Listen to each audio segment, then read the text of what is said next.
하나님의 말씀은 창세기 25장입니다. 하나님의 말씀은 창세기 25장입니다. 아브라함이 후처를 맞이하였으니 그의 이름은 그두라라. 그가 시므랑과 욕산과 무당과 미디안과 이스박과 수아를 낳고 욕사는 스바와 드단을 낳았으며 드단의 자손은 아수르 족속과 루두시 족속과 룸미 족속이며 미디안의 아들은 에바와 에벨과 한옥과 아비다와 엘다이니 다 그두라의 자손이었더라. 아브라함이 이삭에게 자기의 모든 소유를 주었고 자기 서자들에게도 재산을 주어 자기 생전에 그들로 하여금 자기 아들 이삭을 떠나 동방 곧 동쪽 땅으로 가게 하였더라. 아브라함의 향년이 175세라. 그의 나이가 높고 늙어서 기운이 다하여 죽어 자기 열조에게로 돌아가매 그의 아들들인 이삭과 이스마엘이 그를 마므레 앞 헷족 속 소알의 아들 에브론의 밭에 있는 막벨라 굴에 장사하였으니 이것은 아브라함이 헷 족속에게서 산 밭이라. 아브라함과 그의 아내 사라가 거기 장사되니라. 아브라함이 죽은 후에 하나님이 그의 아들 이삭에게 복을 주셨고 이삭은 부엘라에로이 근처에 거주하였더라. 사라의 여종 애굽인 하갈이 아브라함에게 낳은 아들 이스라엘의 족보는 이러하고 이스마엘의 아들들의 이름은 그 이름과 그 세대대로 이와 같으니라. 이스마엘의 장자는 느바요시요 그 다음은 게달과 압부엘과 밉삼과 미스마와 두마와 마사와 하닷과 데마와 여들과 나비스와 게드마니. 이들은 이스마엘의 아들들이요 그 총과 부락대로 된 이름이며 그 족속대로는 12 지도자들이었더라. 이스마엘은 향년이 137세의 기운이 다하여 죽어 자기 백성에게로 돌아갔고 그 자손들은 하일라에서부터 아수르로 통하는 애굽 앞 술까지 이르러 그 모든 형제의 맞은편에 거주하였더라. 아브라함의 아들 이삭의 족보는 이러하니라. 아브라함이 이삭을 낳았고 이삭은 40세에 리브가를 맞이하여 아내를 삼았으니 리브가는 밧단 아람의 아람 족속 중 부두엘의 딸이요 아람 족속 중 라반의 누이였더라. 이삭이 그의 아내가 임신하지 못함으로 그를 위하여 여호와께 간구하며 여호와께서 그의 간구를 들으셨으므로 그의 아내 리브가가 임신하였더니 그 아들들이 그의 태 속에서 서로 싸우는지라. 그가 이르되 이럴 경우에는 내가 어찌할꼬 하고 가서 여호와께 묻자온대. 여호와께서 그에게 이르시되 두 국민이 내 태중에 있구나. 두 민족이 내 복중에서부터 나누이리라. 이 족속이 저 족속보다 강하겠고 큰 자가 어린 자를 섬기리라 하셨더라. 그 해상 기한이 찬즉 태에 쌍둥이가 있었는데 먼저 나온 자는 붉고 전신이 토록 같아서 이름을 에스라 하였고 후에 나온 아우는 손으로 에서의 발꿈치를 잡았으므로 그 이름을 야곱이라 하였으며 리브가가 그들을 낳을 때 이삭이 60세였더라. 그 아들들이 장성함에 에서는 익숙한 사냥꾼이었으므로 들 사람이 되고 야곱은 조용한 사람이었으므로 장막에 거주하니 이삭은 에서가 사냥한 고기를 좋아하므로 그를 사랑하고 리브가는 야곱을 사랑하였더라. 야곱이 죽을 쑤었더니 에서가 들에서 돌아와서 심히 피곤하여 야곱에게 이르되 내가 피곤하니 그 붉은 것을 내가 먹게 하라 한지라. 그러므로 에서의 별명은 에돔이더라. 에돔이 이르되 형의 장자의 명분을 오늘 내게 팔라. 에서가 이르되 내가 죽게 되었으니 이 장자의 명분이 내게 무엇이 유익하리요. 야곱이 이르되 오늘 내게 맹세하라. 에서가 맹세하고 자기의 장자의 명분을 야곱에게 판지라. 야곱이 떡과 팥죽을 에서에게 주매 에서가 먹으며 마시고 일어나 갔으니 에서가 장자의 명분을 가볍게 여김이었더라. 아멘. 이렇게 고백하시겠습니다. 하나님 사랑합니다. 오늘 본문 1절에서 4절은 후처를 취한 아브라함, 5절에서 11절은 아브라함의 죽음, 12절에서 18절은 이스마엘의 족보, 19절에서 26절은 에서와 야곱의 출생, 27절에서 34절은 장자의 권리를 판 에서에 대해서 이야기하고 있습니다. 이제 아브라함이 죽었는데 죽기 전에 마지막 또 후처를 맞이해서 자녀들을 6이나 더 낳은 것을 보게 됩니다. 아브라함도 보니까 이제 죽잖아요. 죽음은 우리 그리스도인들에게는 안식에 들어가는 겁니다. 안식. 살아있는 동안에는 안식이 없습니다. 언제나 안식이 없다는 거죠. 그래서 살아있는 동안 계속 평안하고 싶고 계속 안식하고 싶은 사람들은 실패할 겁니다. 아마 욕심이 될 수 있겠죠. 만약에 그렇게 하시려면 방법은 하나밖에 없습니다. 자기가 죽는 거. 자기 혈기도 죽이고 자기 욕심도 죽이고 다 죽여야 진짜 안식에 들어가죠. 그래서 이 아브라함이 보니까 아브라함도 175세를 살았는데 잘 죽지 않는 거예요. 언제나 믿음을 하나님 앞에 다 드리긴 해도 이 인생은 결국에는 죽기 전에 병들잖아요. 또 고통스럽습니다. 그리고 죽음이라는 가장 무서운 형벌이 기다리고 있는 거죠. 사람들은 어찌 됐건 간에 죽지 않으면 우리가 계속 설교를 지금 담임 목사님 통해서 듣고 있는 설교 감사할 수 없습니다. 진짜 감사하려면 계속 감사를 연습하고 찾으셔야 되겠죠. 아마 감사를 해보신 분들은 야 100가지 이상도 너끈히 하겠다 이렇게 생각하시겠지만 감사를 안 해보신 분들은 되겠지 하지만 세는 게 어려울 겁니다. 그러나 자기가 죽어본 사람들은 자꾸 감사가 되겠고 그런 사람들은 마음에 평강이 있을 거고 아브라함이 죽어서 들어갈 수 있는 그 안식이 더 많은 시간 찾아오게 될 겁니다. 아브라함은 후처를 이렇게 두었는데 본처가 있으면서 후처를 둔다. 이건 괴로운 일입니다. 그렇지만 본처가 사별했다, 이혼했다. 그 후에 후처를 둔다. 이건 성경적입니다. 이것은 성경적이기 때문에 괜찮죠. 아브라함은 6명의 자녀를 더 낳아서 합이 총 8명의 자녀를 얻게 되었죠. 그래서 그의 자녀들이 8명이 있고 이스마엘은 일찌감치 그의 어머니와 멀리 떠나게 했습니다. 멀리 떠나게 했고 이 나머지 6 아들을 어떻게 정리해야 할까? 정리해야 될 일들이 있는 겁니다. 왜냐하면 아브라함이 가나안 땅을 하나님께서 약속으로 주신 땅으로 유업으로 받았습니다. 이것은 한 사람에게만 상속이 돼야 돼요. 한 사람. 그렇기 때문에 만약 이게 여러 사람에게도 상속되는 게 가능하다면 아마 이스마엘도 멀리 가나안 밖으로 쫓아보내지 않았겠고, 쫓아보냈단 말이 좀 그렇긴 하지만 그 다음에 나머지 6 아들들도 굳이 가나안 땅 밖으로 내보낼 필요가 없는 거죠. 아브라함은 이 6명의 남아있는 자녀들도 그의 재산 중에 일부분을 다 넉넉하게 주었습니다. 주어서 가나안 밖으로 다 내보냈어요. 오직 이 가나안 땅은 하나님께서 처음에 아브라함에게 약속, 그리고 너의 혈통을 통해서 너의 후손을 통해서 주겠다라고 약속했기 때문에 오늘 그 일들을 5절에서 행하고 있습니다. 아브라함이 이삭에게 자기의 모든 소유를 주었다. 할렐루야. 이게 이제 약속대로 받은 혈통에게 주는 겁니다. 믿음의 계보를 따라서 오는 혈통에게 주는 거죠. 이게 성경적이라는 겁니다. 그런데 우리 성도님들 가정에서도 마찬가지입니다. 믿음 있는 자녀가 있고 믿음 없는 자녀가 있을 수 있는데 믿는 부모라면 자신이 하나님께로부터 받은 이 전 재산을 누구에게 상속해야 또 믿음의 복을 계속해서 이어갈까? 당연히 믿음 생활 잘하는 사람 자녀들에게 줘야 되는 게 성경적이죠. 근데 이제 요즘 복은 그렇지 않았잖아요. 뱃속으로 다 낳은 자녀들은 균등하게 배분해서 다 나누어집니다.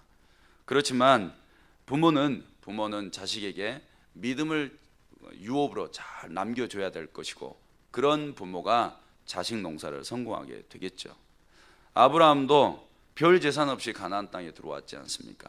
하나님께서 주신 복을 받아서 부유하게 되어졌죠.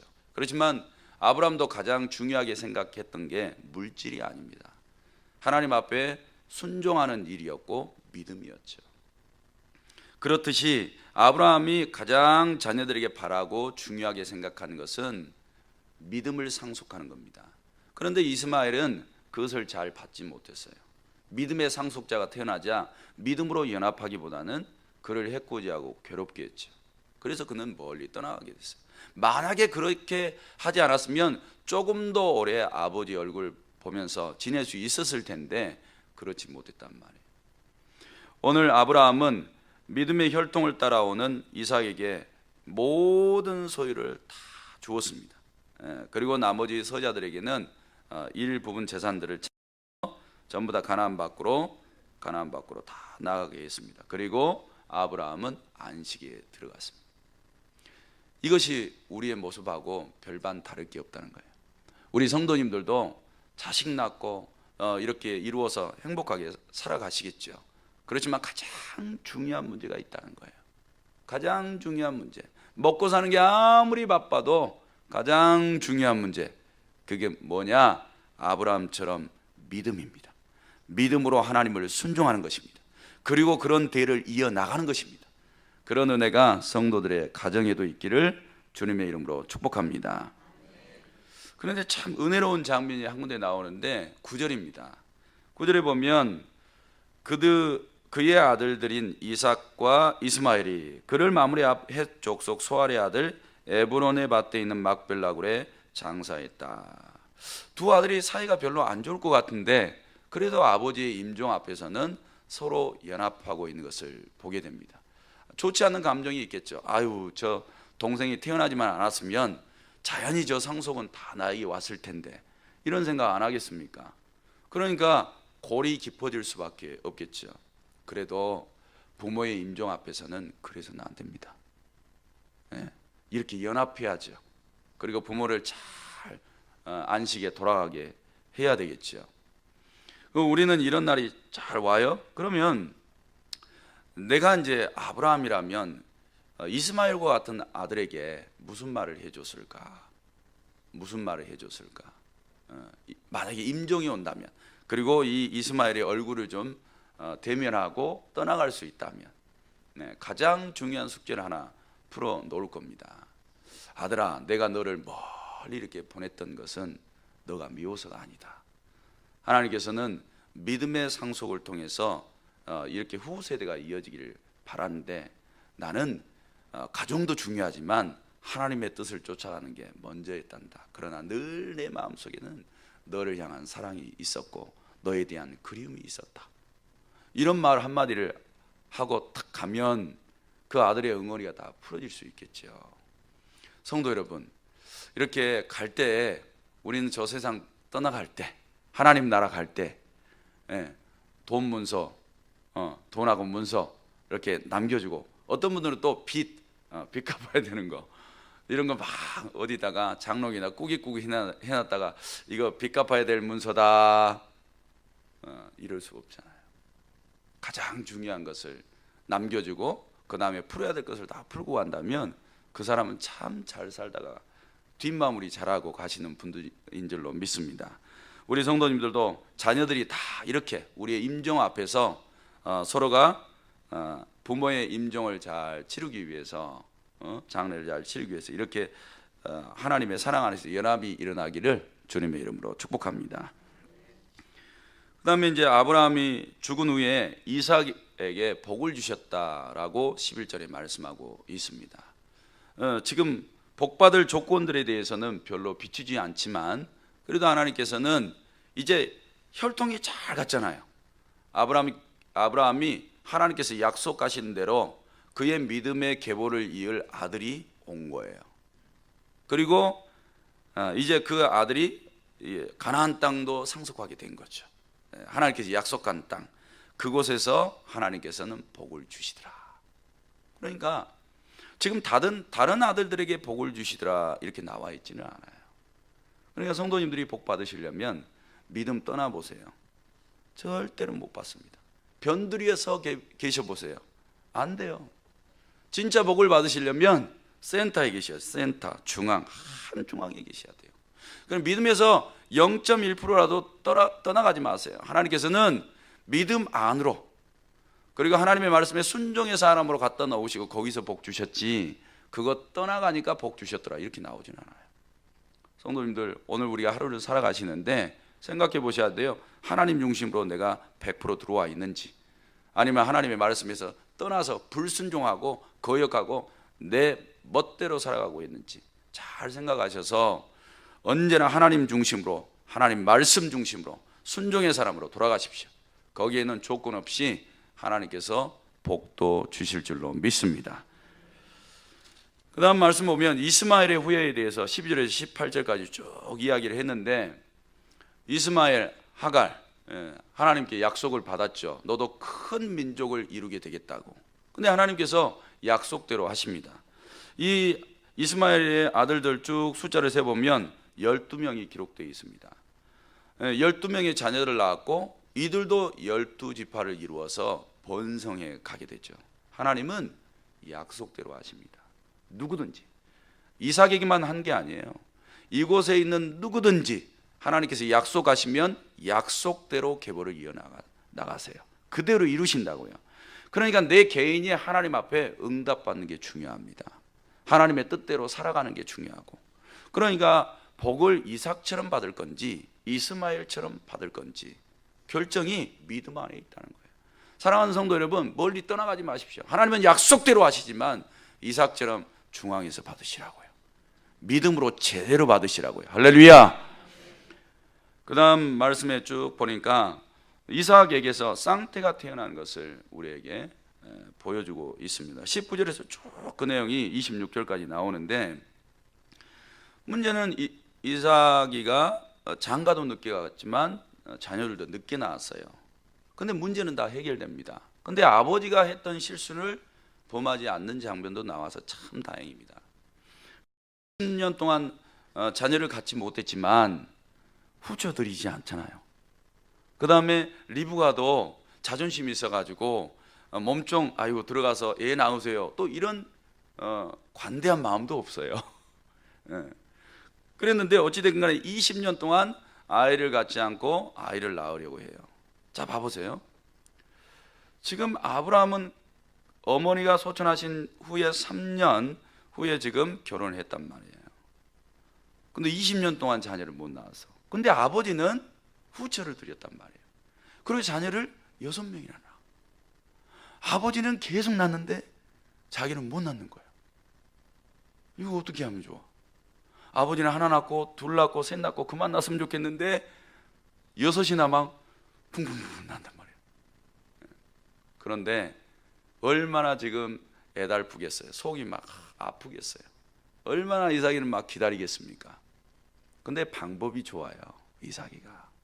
이삭이는 결혼하기 전에도 들에 나가서 묵상, 기도했죠. 들에 나가서 리브가하고 만나서 결혼하기 전까지 묵상했다고요. 종이 부인 데려오기 전에, 아내감 데려오기 전까지 그렇게 기도의 사람이었어요. 그러니까 어릴 적부터 기도를 배운 거예요. 그럼 기도를 누구한테 배웠냐? 아버지한테 배웠죠. 그리고 이제 문제가 생겼어요. 결혼했는데 1년을 기다려봤는데도 안 생겨. 2년, 10년, 15년, 20년. 이제 소망이 다 끝났을 만도 하잖아요. 우리 성도님들도 이 정도 되면 그냥 포기하실 거 아니에요. 근데 이삭이는 안 그래요.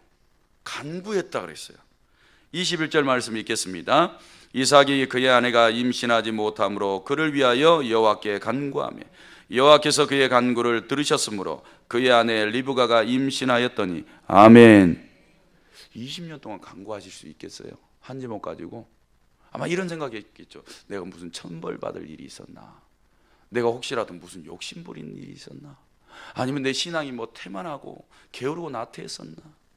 아니면 이 사람이 내 아내감이 아니었었는데 하나님께서 어거지를 줘서 저 사람이 나의 마음속에 뭐 싫어한 마음이 있나? 별 생각 다 했을 수 있어요. 내가 아버지한테 뭐 실수한 게 있나? 아니면 주변 사람들에게 뭐 내가 해코지한 게 있나? 왜 이렇게 응답이 안 오지? 그래도 이삭은 한결같이 하나님 앞에 간구했다는 거예요. 그러니까 20년 동안 아이가 안 생기니까 리브가는 얼마나 소심이 가득했겠어요. 아마 결혼했을 때 기쁘면 싹 거품 빠져나갔으니 빠져나가고 남아있는 것은 그냥 세월만 흘러가는 거예요. 우리 성도님들 어떠세요? 기도하는 거 다 이루어지셨어요? 지금도 한 10년 넘게 한결같이 기도하는 거 있으세요? 네? 다 놔버리지 않으셨어요? 그런데 있으시다면 그분 끝까지 기도하세요. 없으시다면 옛날에 과거에 몇 년 기도하다가 지금 스탑하셨으면 다시 바늘에다 실 꿰가지고 이어나가셔야죠. 들어주시잖아요. 하나님이 간구하게 되잖아요. 오히려 기도가 시간이 갈수록 더 깊어지더라는 거예요. 이게 믿음의 사람 기도 아닙니까? 성도 여러분, 시간이 가도 가망성이 떨어져 가도 기도가 더 깊어지셔야 돼요. 우물 파듯이 더 깊이 더 간절히. 그렇게 하니까 쌍둥이 주시잖아. 아마 리브가의 배가 더 컸으면 10쌍둥이 주셨을지도 모르겠는데 리브가 생각해서 딱 쌍둥이만 주신 것 같아요. 쌍둥이만. 쌍둥이가 그 속에 자리 잡았는데 근데 배가 심상치 않아요. 커 올라오면서 난리가 아니에요. 임신을 처음 해보긴 하지만 뱃속에서 이 꾸물거리는 게 장난이 아니네.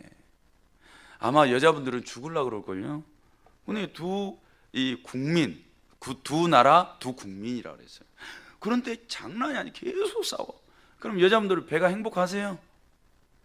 아마 죽을 지경일 거예요. 막 서로 막 치고받고 싸우고 막 꼬집고 발 이 보니까 발도 막 잡고 엄마 배가 얼마나 아팠을까. 근데 이것을 알 리가 있어야지. 그러니까 또 괴로운 거야. 그럼 누구한테 물어야 돼요? 하나님 앞에 물어야 돼요. 왜냐하면 하나님이 산부인과 의사이니까. 그래가지고 묻는데 하나님께서 해석을 해주셔요. 23절에 여호와께서 그에게 이르시되 두 국민이 내 태중에 있구나. 두 민족이 내 복중에서부터 나누이리라. 이 족속이 저 족속보다 강하겠고 큰 자가 어린 자를 섬기리라. 할렐루야. 그래 물으시려면 산부인과 의사 안 찾아와도 되고 진짜 산부인과 의사는 하나님이시라니까. 우리 인생의 문제 못 맡길 일이 없어요. 하나님은 모든 것의 전문가이시니까 속 시원하게 얘기해 주시잖아요. 근데 이 태중에 두 국민이 있대요. 그냥 단순하게 두 자녀인데 두 국민이래요. 성도님들, 뱃속에 있는 자녀들 그리고 태어나서 양육시키는 자녀들이요 국민이요. 민족을 이룬다고요. 하나님은 스케일이 크셔요.